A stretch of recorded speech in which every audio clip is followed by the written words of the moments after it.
Begini Gus Hari, kami hanya ingin mengetahui tentang adab memanggil. Contoh kepada beliau Habib Jamal itu kami harus manggil apa? Apa Bapak Ustadz Habib Jamal atau Bapak Habib Jamal atau Ustadz Habib Jamal gitu. Juga termasuk kepada Gus Ari, itu adabnya kita ini harus panggilnya seperti apa gitu. Terima kasih.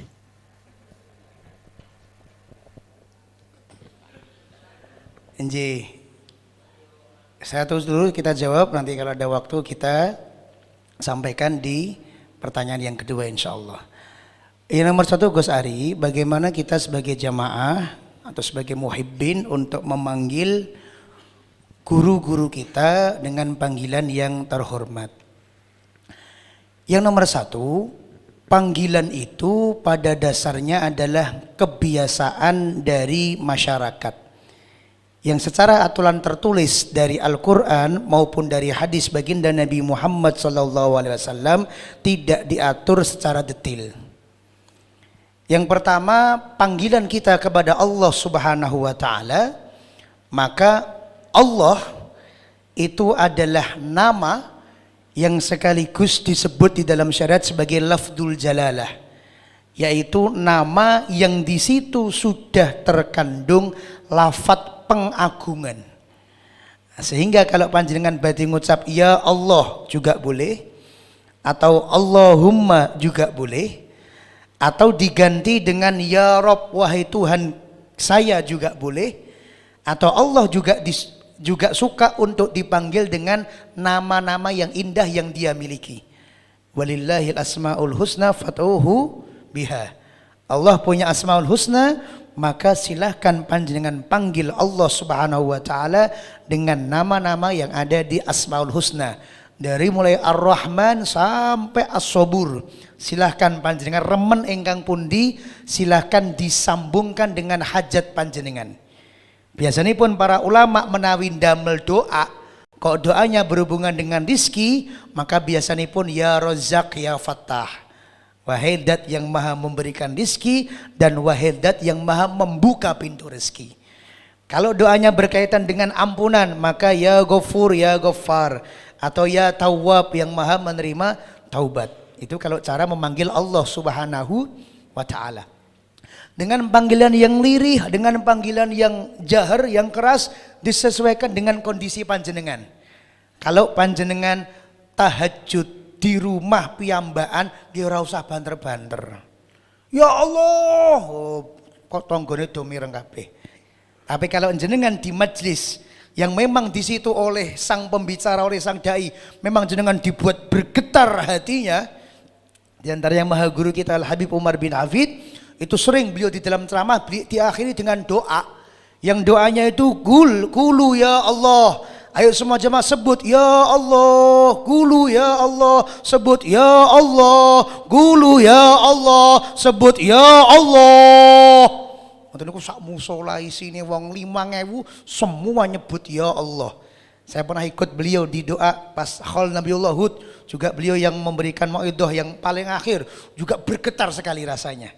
Nah, itu tergantung dari sikon, mau manggil dalam suara yang lirih atau manggil dengan suara yang jahar, yang keras, bahkan lantang sekalipun, kalau memang kondisinya dan situasinya memungkinkan untuk membuat hati jamaah bergetar, nggak ada masalah. Itu satu panggilan kepada Allah Jalla Jalaluhu wa Ta'ala fi'ulah.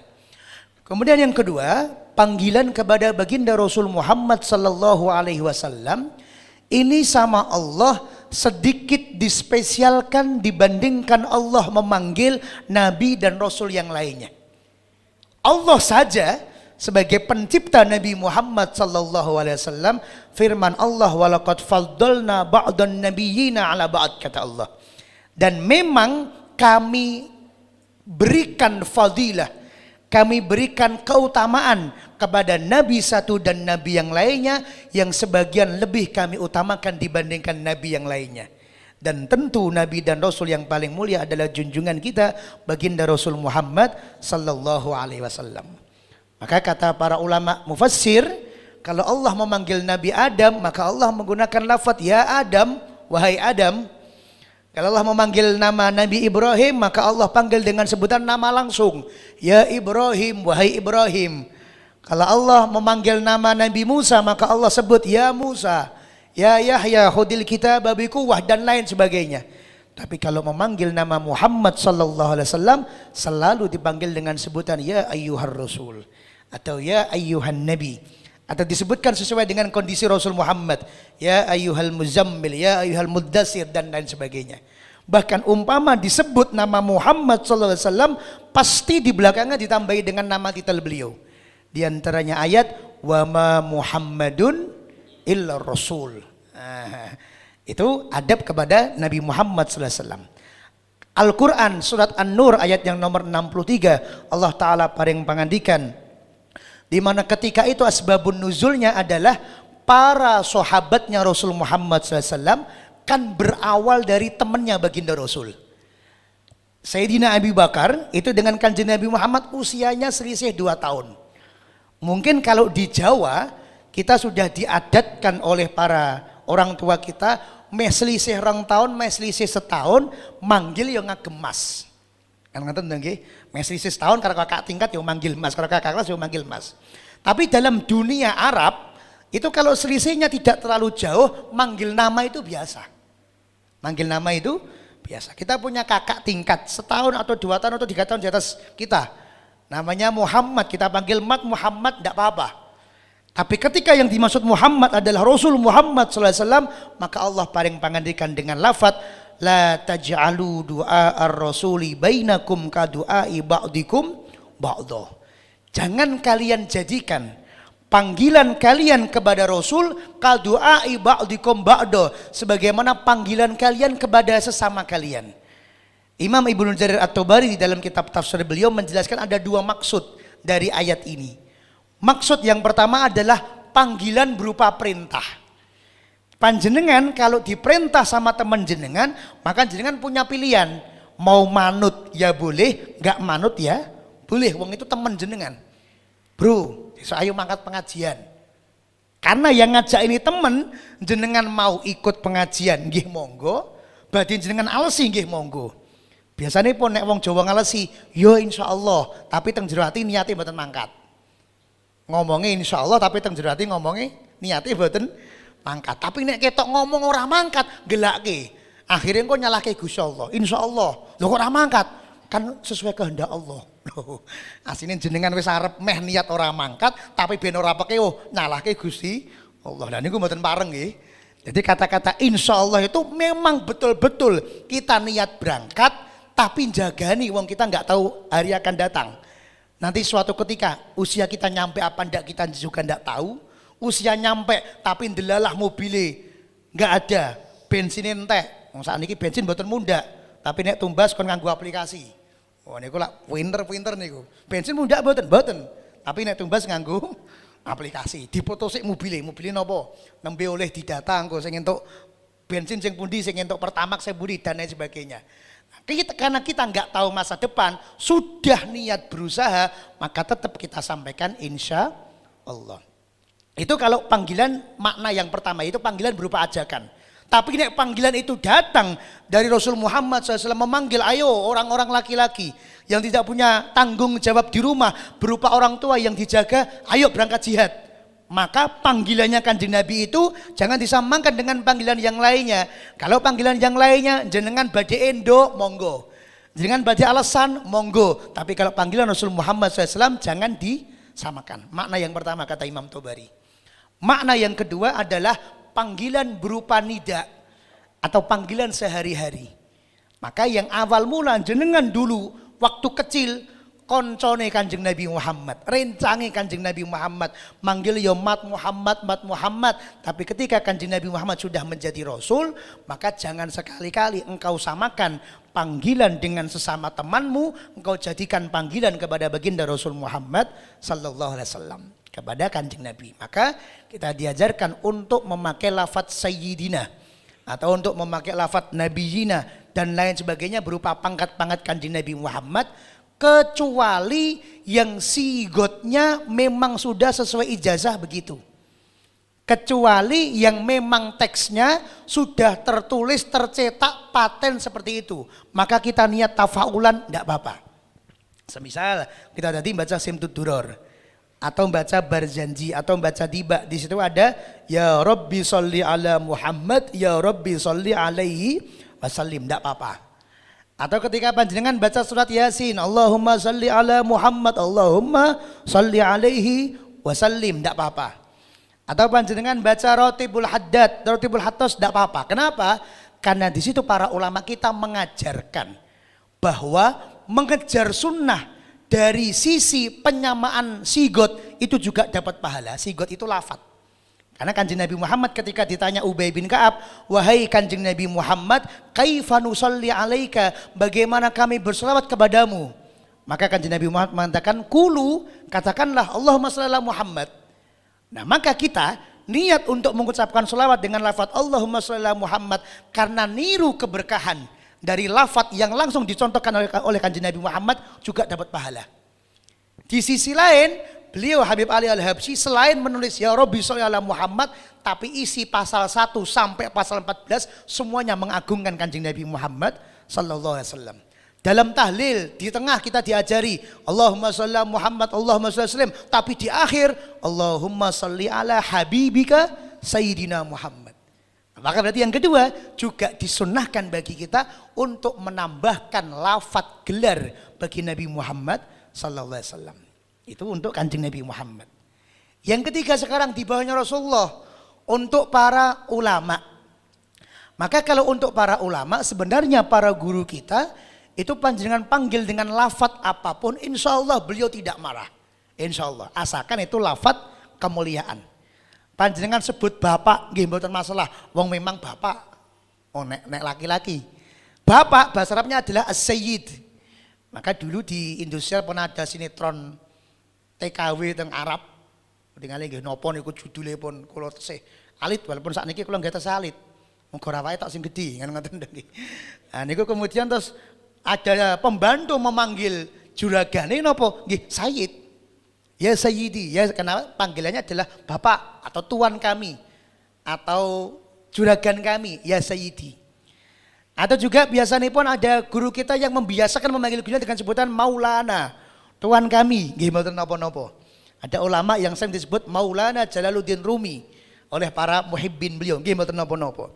Ada juga panggilan ya Syekhi, ada juga panggilan Asy-Syarif dan lain sebagainya. Semua panggilan asalkan maknanya baik maka tidak ada masalah. Jawaban kami nomor 1. Sakitipun pahami nggih? Jawaban kami nomor 2. Tapi jika panggilan itu konteksnya adalah untuk mumayyiz baina ba'din wa ba'd, untuk membedakan satu dengan yang lainnya, berarti monggo awak dewe memposisikan sesuatu sesuai pada porsinya. Sesuai pada porsinya. Panggilan Habib misalipun itu disepakati, walaupun ini nggak ada kesepakatan tertulisnya, oleh para ulama-ulama dan oleh para guru, Habib adalah panggilan kecintaan. Yang namanya Habib yaitu kekasih. Ya Habib, wahai kekasih. Ya Habibi, wahai kekasih saya. Ya Habibana, wahai kekasih kami. Tapi konteksnya adalah ditujukan dari masyarakat untuk seseorang yang mulia karena nasab dan darahnya sambung menyambung dari beliau, sambung kepada abahnya, sambung kepada kakeknya, sambung kepada buyutnya, sambung terus sampai kepada baginda Rasul Muhammad sallallahu alaihi wasallam. Maka nek beliau memang Habib, ya pantas kita panggil Habib. Maka sebagai bentuk kita memuliakan beliau, maka panggil beliau sesuai dengan porsinya. Ya Habib, ya Habib. Sakitipun pahami nggih? Itu. Pripun? Mboten usah sebenarnya. Karena rodok gatel teng kuping. Bapak Habib ngoten nggih rodok gatel. Sajane nggih mboten napa-napa. Tapi karena belum terbiasa ngoten mawon. Sampai kan jenengan nyeluk kula Bapak Gus. Bapak Gus, kan nggih sami to nggih. Nek Pak Kiai pun familiar. Sebenarnya hukumnya enggak ada, hanya sudah terbiasa belum di telinga, ngoten lho. Jadi kan misalnya dipun celuk, ya Sayyidi. Kan bingung toh. Sapa sing diceluk? Padahal nyeluk karepe Pak, ngoten HP itu bahasa Arab ya Sayyidi, Pak, ngoten niku. Nah, jadi hanya kalau panggilan Bapak Habib napa Ustadz Habib niku kurang familiar. Walaupun ada Habib-habib kita yang diberikan titel Kiai, Habib Kiai nggih enten. Kiai Habib nggih enten kan delalah ya diceluk wong Jawa Kiai, delalah beliau juga keturunan dari Kanjeng Nabi Muhammad sehingga titelnya nggih Habib nggih Kiai. Cuma nek Bapak Habib nggih teng kuping kurang familiar ngoten mawon. Nggih. Nggih sekedap, nggih kula bablaske. Nggih niki setunggal-setunggal riyin. Habib, kalau memang beliau memegang nasab baginda Rasul Muhammad sallallahu alaihi wasallam, maka dipun sebut Habib sebagai bentuk pemuliaan beliau. Tapi kalau kepada orang yang kita ragukan nasab kehabibannya atau sudah bisa dipastikan bahwa beliau bukan Habib, maka memanggil Habib itu justru penghinaan. Sampai kan jenengan nyeluk kula, Gus Ari sakniki kurus banget. Niku muji napa ngelokke niate? Ha, Gus Ari saiki kuru banget ha niku muji napa ngelokke? Lah berarti ketika kita memberikan status kepada orang yang bukan sesuai pada porsinya, berarti ini kula bukan memuliakan tapi listihza, untuk nyindir, untuk ngece. Wong kula genah irunge pesek ngoten iki Habib apa? Misalnya ngeten lho, misalnya ngeten. Maka berarti kita yang kulinten untuk nderekaken habaib yang dipun sebut tokohnya namanya Habib, berarti orangnya namanya muhibbin, orang yang memiliki ikatan cinta dumateng para habaib, maka berarti mulai sekarang yang kira-kira nggih Arab, nggih mungkin mancung, nggih mungkin versi Arab, tapi kita nggak tahu, nggih sampun kita muliakan dengan panggilan Ustad, misalnya. Ustad, ngaten niku mawon, Ustad. Atau kalau memang beliau betul-betul orang yang alim, biasanya pun kita panggil dengan sebutan Syekh. Oh misalnya ini ada orang Arab, tapi Al-Qadiri. Al-Qadiri kan bukan Habib, maka kita panggil Syekh Fulan Al-Qadiri. Atau ada famnya Baroja, oh ini kan bukan Habib, tapi orang Arab. Delalah ki ahlu sunnah dan alim, maka kita panggil Syekh Fulan Baroja. Atau bahasa lama, alim ahlu sunnah, maka kita panggil Syekh Fulan bahasa lama dan lain sebagainya. Jadi ingkang bahkan Bapak, kalau titel tersebut berkaitan untuk membedakan satu dengan yang lainnya, maka berarti ini kan punya kemuliaan. Maka biar titel ini tidak dianggap remeh dan tidak jatuh hanya gara-gara kelakuan oknum tertentu dari orang-orang yang sebenarnya enggak pas untuk kita panggil sebutan tersebut, maka kalau bisa jangan. Contohnya tadi, mboten Habib nggih, jangan kita panggil Habib, celuk mawon Ustadz. Atau celok mawon Syekh siapa kalau memang alim dan lain sebagainya. Bahkan Habib pun kalau kira-kira masih terlalu muda, itu bukan gara-gara Habibnya, wong memang masih muda itu kan memang secara manusiawi. Lahir, bayi, anak kecil, remaja, dewasa. Sehingga masih dalam tahap proses belajar. Karena proses belajar kan yo banyak salahnya. Mau jenenge santri niku banyak salahnya. Akhirnya banyak ditegur, setelah banyak ditegur, banyak dinasihati. Setelah banyak dinasihati, banyak berubah. Lah mungkin setelah dewasa diharapkan nasihat itu akan diingat dan diterapkan sehingga menjadi sedikit salahnya. Maka kita dibuatkan panggilan oleh para guru-guru kita, nek enten keturunan Kanjeng Nabi Muhammad sing tesih alit-alit. Maka nanti nek memang sudah pada makom dan derajatnya beliau secara ilmu, akhlak dan lain sebagainya sudah pantas untuk ditokohkan, baru dipanggil Habib. Tapi kalau masih anak-anak kecil, masih muda-muda dan lain sebagainya, maka dipanggil tetap dengan panggilan yang mulia, panggilan Sayyid. Atau biasanya pun ben cepet ye fulan, maka jangan kenal ye Hadi. Padahal beliau juga Habib. Tapi nanti beliau berarti pun sudah beranjak dewasa, sudah mengerti dunia dakwah, sudah mengerti menjaga dan sebagainya, maka kita muliakan tambahan. Nah, itu yang ketiga. Yang keempat, tentang kebiasaan yang banyak salah, terutama yang terjadi di via medsos. Di akhir-akhir ini, kula mboten niat nyalahke sinten-sinten, tapi kula dapatkan dari Buya. Kula dapatkan dari Buya. Di antara ini pun napa satu, manggilnya mboten Habib tapi Bib, disingkat. Nah itu sama juga dengan manggil Kiai tapi manggilnya yi, atau manggil ustad tapi manggilnya us atau tat, us. Kalau jenengan memang serating dengan beliau, tidak apa-apa. Sesama ustad lo tat, ora apa-apa. Nah, serating, podo-podo kiai, priponi, ngoten niku mboten napa-napa. Tapi nek kita sebagai santri dan sebagai jamaah, maka kalau bisa kalau manggil kiai nggih kiai. Assalamualaikum kiai, nyuwun pangapunten badhe matur bla bla bla bla bla bla bla. Ampun assalamualaikum yi, ngoten. Ustaz nggih ngoten, assalamualaikum ustaz, jangan waalaikum tat, ampun. Habib nggih ngoten. Ampun assalamualaikum bib badhe matur, mboten. Assalamualaikum Habib badhe matur. Pokoknya wong Jawa urusan ngeten iki insyaallah pun merasuk nggih, pun merasuk. Wong awak dhewe kan padha-padha jawanipun. Nah, tentang tambahan panggilan yang lain Bapak, panjenengan dumateng Habib, panjenengan dumateng Kiai, pokok itu tidak ada aturan bakunya. Tidak ada aturan bakunya, hanya sudah familiar apa belum. Karena terkadang yang belum familiar itu dianggap kurang pas. Walaupun sebenarnya bolak-balik tidak ada aturan tertulisnya. Napa mulai kang panjenengan letakkan? Mboten jenengan misalipun manggil nopo ngeten iki mengki kita nilai bersama-sama kira-kira pas enggak ngoten. Nggih.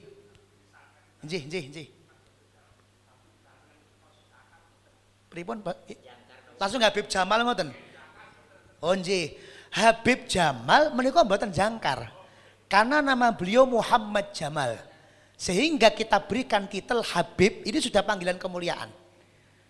Sudah panggilan jenengan menawi manggil kula Ari, ngoten niku sajane jangkar. Maka dibuat jangkar Mas Ari, ngoten niku dadi boten jangkar. Terus panggilan Habib Jamal, Habib ini bukan nama beliau. Nama beliau Muhammad Jamal bin Abdul Qadir, berarti punya ayah namanya Pak Abdul Qadir. Kan ngoten. Sehingga panjenengan panggil Habib Jamal atau Habib Abdul Qadir atau Habib Abu Bakar atau Habib Umar atau Habib Utsman, Habib sinten mawon, Habib menika kata ganti dari panggilan kehormatan sudah. Nggih teng mriku termasuk Pak, termasuk guru kami, termasuk kekasih kami niku pun terangkum menjadi satu kata yaitu Habib. Nah, jadi ngoten niku mboten usah ditambahi dengan kata-kata Pak Habib nggih mboten napa-napa. Kecuali nek jenengan gadah tangga jenenge Habib tenan. Kadang enten wong niku saestu enten jenenge jan Habib tenan. Lah nek ngoten jenengan celuk Habib ya nesu wong jenenge Habib. Celukan Pak Habib. Engko dadi kiai, ya Kiai Habib. Ngoten nggih, tapi nek Habib bukan sebagai nama, namanya fulan, kok kemudian jenengan berikan nama tambahan panggilan kemuliaan dengan nama Habib, maka itu mboten jangkar. Panjenengan niku saking sopane nganti kepikiran nggih teng griya nggih. Aku Habib Jamal jangkar apa ora ngoten niku yake nganti kepikiran ajeng meh sari ngoten niku dipikir-pikir nggih. Dados ngoten Bapak nggih, dados manggil Habib sinten? Nah, Habib niku sudah sebagai pengganti kata panggil yang sopan kepada beliau. Karena nama beliau enggak ada Habibnya. Kalau nanti belikan beliau sesuatu pakai KTP nggih, ora ono Habib. Karena memang Habib itu panggilan apa? Panggilan kehormatan, sudah tercakup dalam kata-kata Habib niku wau. Sebenarnya jenengan nyeluk kula Habib nggih mboten napa-napa, nek niate Habib kekasih kami. Tapi niku wau, kalau untuk panggilan-panggilan yang gunanya untuk yumayyizu ba'dun bi ba'din, untuk membedakan satu status dengan status yang lainnya, maka sebaiknya jangan sembarangan. Ben enek regone ngoten lho. Ben enek regone. Panggilan profesor niku ada kriterianya. Lah mengenai sembarang orang jalan celuk piye prof. Akhirnya kan panggilan profesor jadi jatuh. Nah, sama dengan panggilan Habib, dengan panggilan Kiai dan lain sebagainya, maka kita tempatkan sesuai dengan porsinya. Ngoten mawon aturanipun sebenarnya.